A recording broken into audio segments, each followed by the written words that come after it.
정치권의 또 다른 이른바 킹메이커로 불리는 이해찬 전 민주당 대표, 최근 이 네 번째 대통령 얘기를 꺼내들었습니다. 해당 발언 잠시 들어보시겠습니다.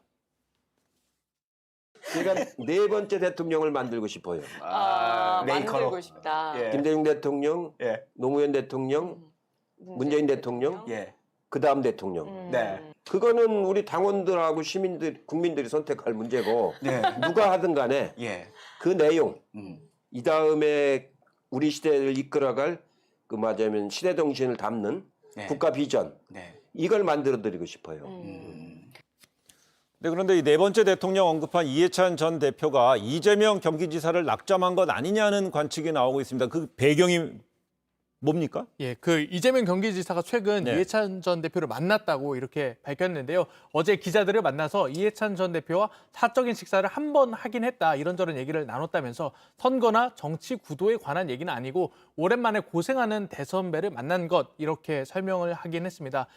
아시다시피 이해찬 전 대표는 그 대표적인 선거 전문가죠. 당연히 이해찬 전 대표가 이재명 지사를 긍정평가하고 향후 행보를 돕거나 하지 않겠느냐 하는 이런 관측도 나오고 있는데요. 이해찬 전 대표가 다시 등판한 시점도 약간 미묘하다는 평가가 나옵니다. 네. 현재 대선을 1년 앞두고 있잖아요. 게다가 이제 주자들도 차츰 움직이고 있는데요. 특히 윤석열 전 검찰총장의 지지율이 상승하고 이재명 경기지사의 하락이 이렇게 맞물리는 시점에 이해찬 대표가 이렇게 등장한 건데요. 예. 여권발 바람을 기획하려는 거 아니냐, 뭐 이런 이야기도 나오고 있습니다. 그러니까 보니까 그 이해찬 전 대표는 이재명 지사에 대해서 그동안에 여러 차례 혹독한 검증을 받았다, 이런 얘기도 했잖아요. 근데 이해찬 전 대표가 대표 시절에 이재명 지사에 대해서 좀 힘을 실어주는 어떤 분위기도 좀 있었어요.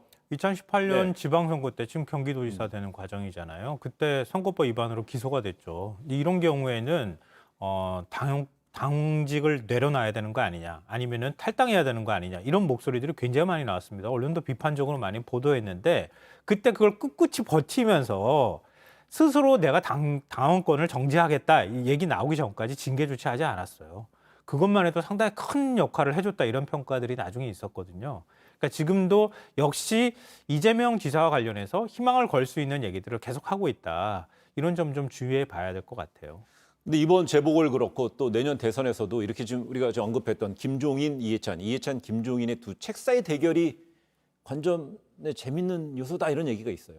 글쎄요, 이게 진짜 그런 구도가 만들어질지, 뭐 선거라는 게 민주주의 축제라고 하고 꽃이라고도 얘기하는데요. 뭐 그런 구도가 한번 만들어지는 걸 보면 좋겠다, 이런 생각도 하게 되는데, 뭐 지난번에 이제 본격적으로 유튜브 활동도 하고 이런 모습 나타났잖아요. 네, 확실히 차기 대선에서 나름 역할을 하겠다고 하는 판단을 한 것으로 보인다. 그러니까 여권 내 후보를 만드는 작업을 적극적으로 할 가능성이 있고, 그게 상당한 영향을 미칠 가능성도 높아지고 있는 것은 분명하다, 이렇게 보입니다. 예, 그리고 이제 뭐 이해찬 전 대표와 김종인 위원장의 또 악연도 주목을 받고 있는데요. 33년 전이죠. 1988년 13대 총선 때요.